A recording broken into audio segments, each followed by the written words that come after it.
নমস্কার বন্ধুরা, কেমন আছো সবাই? বেঙ্গলি কুকিং আর লাইফস্টাইলে তোমাদের স্বাগত জানাই। দেখো, আজকে আমি বানাবো হোটেল স্টাইলে ডিমের ঝোল। তো দেখো, সেই মতো এখানে ডিম আলুটাকে কিন্তু সিদ্ধ করে নিয়েছি।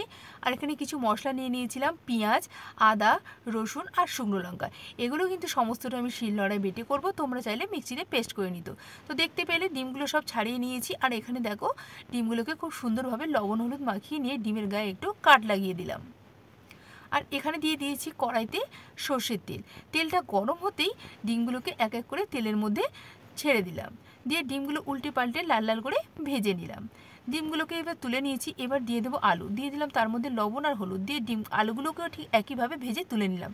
আর দেখো, ওই তেলের মধ্যে দিয়ে দিলাম একটু জিরে ফোড়ন, শুকনো লঙ্কা আর দিয়ে দিলাম গোটা গরম মশলা ফোড়ন। গোটা গরম মশলাগুলো থেকে সুন্দর একটা ফ্লেভার আসতে এর মধ্যে দিয়ে দিলাম পেঁয়াজ কুচি। পেঁয়াজ কুচিটা একটু ভাজা ভাজা হয়ে আসলে দিয়ে দিলাম রসুন বাটা, আদা বাটা, পেঁয়াজ বাটা আর দিয়ে দিলাম শুকনো লঙ্কা বাটা। দিয়ে দেখো, মশলার গ্রেভিটাকে এবার সুন্দরভাবে তৈরি করে নেব। তো দেখো, সেই মতোভাবে কড়াইয়ের মধ্যে দিয়ে নাড়াচাড়া করতে শুরু করে দিলাম। দিয়ে দিলাম পরিমাণ মতো হলুদ, দিয়ে একটু নাড়তে থাকবো।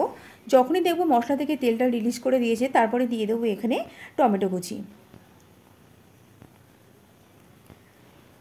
টমেটো কুচিটা দেওয়ার পর এবার দিয়ে দেবো এর মধ্যে একটু লবণ, যাতে কি হয় বলো তো, টমেটোটা খুব সুন্দরভাবে গলে যায় আর মশলার সঙ্গে খুবভাবে মিশে যায়। তো দেখতে পেলে এখানে টমেটো দেওয়ার পরও তেলটা কিন্তু রিলিজ করে দিয়েছে। তারপরে দিয়ে দিলাম ধনে গুঁড়ো আর জিরে গুঁড়ো, আর দিয়ে দিলাম সামান্য একটু জল। মশলাটাকে সুন্দরভাবে কষিয়ে নিয়ে দিয়ে দিলাম ভেজে রাখা আলুগুলোকে দিয়ে একইভাবে একটু নাড়িয়ে চাড়িয়ে নেবো। নিয়ে এবার এখানে দিয়ে দেবো জল। এখানে জলের পরিমাণটা একটু বেশিই দেবো, কারণ ডিমের ঝোলটা একটু পাতলা হবে।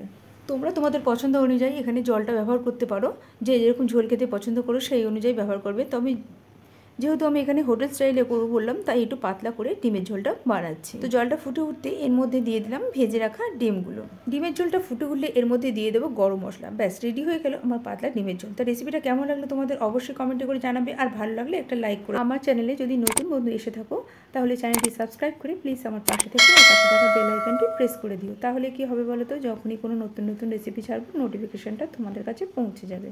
সবাই ভালো থেকো, সুস্থ থেকো, সাবধানে থেকো। ফিরছি আবার পরের কোনো নতুন রেসিপিতে।